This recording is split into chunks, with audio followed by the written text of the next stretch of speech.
ministre souhaite que nous mettions en place un contrat de territoire avec le parc national pour conduire un certain nombre d'actions et assurer plus de transversalité justement par rapport aux problématiques liées à la biodiversité et aussi à la transition énergétique. Et que le parc national ne va pas s'occuper que de la forêt. Voilà, c'est pour parler en langage simple.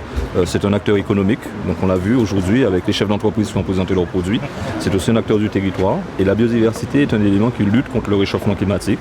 Donc on avait fixé des objectifs lors de la COP21, lors de mon intervention en décembre 2015 à la COP21. On avait fixé des objectifs, on a donné un certain nombre de projets à la ministre qu'elle souhaite financer, non pas sur le budget direct du parc, en apportant des financements complémentaires. Donc on aura des recrutements complémentaires, on aura des moyens complémentaires pour pouvoir conduire un certain nombre d'actions sur l'ensemble de l'archipel de la Guadeloupe.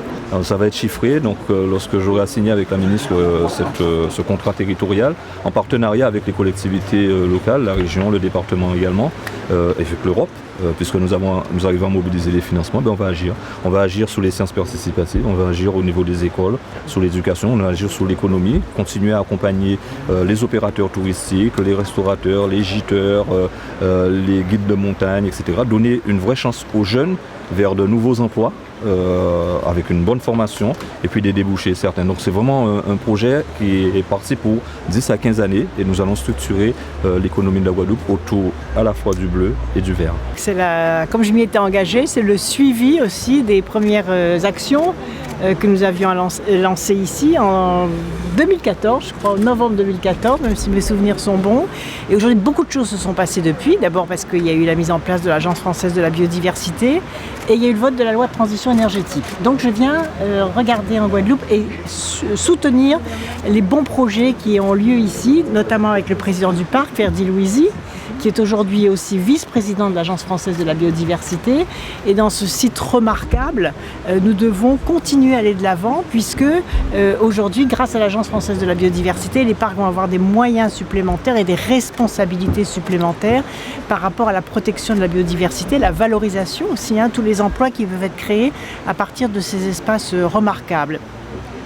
Et puis aussi, je viens travailler sur la transition énergétique, notamment avec le sénateur Jacques Cornano, qui m'a beaucoup aidé pendant la loi de transition énergétique. Donc vous savez qu'il y a beaucoup de projets ici en Guadeloupe et nous avons travaillé ensemble sur l'idée des îles autonomes en énergie. Donc j'ai pris récemment des décrets qui permettent aux zones non interconnectées, comme le territoire guadeloupéen, de bénéficier de tarifs préférentiels pour produire l'énergie sur le territoire.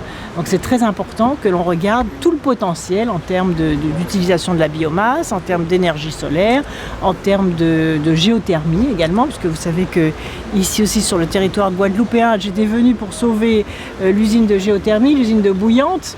Ça a été très difficile, il a fallu remettre au pas le BRGM, si j'ose dire, et c'est exactement ça ce qui s'est passé.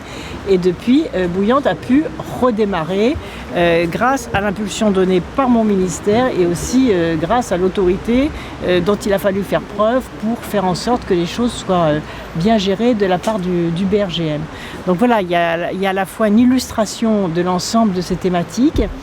Et puis peut-être que le troisième thème, c'est l'application de l'accord de Paris sur le climat de la COP21. Parce que les régions insulaires ont beaucoup aidé à cet accord de Paris sur le climat.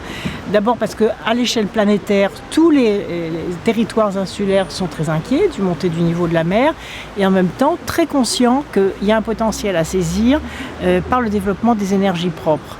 Et aussi parce que je n'oublie pas que 80% de la biodiversité, notamment de la biodiversité marine française, est dans les Outre-mer. Donc c'est un potentiel très important. Et c'est pour ça aussi que je délègue les responsabilités, que les Outre-mer ont une place très importante dans la loi biodiversité. J'ai personnellement veillé pour bien connaître ces territoires. Et puis parce que les élus ici aussi ont été très vigilants, notamment au Sénat. Et par conséquent, on a là maintenant tous les outils entre les mains pour développer tous les projets que les Guadeloupéens veulent développer. Et je crois qu'il y en a beaucoup.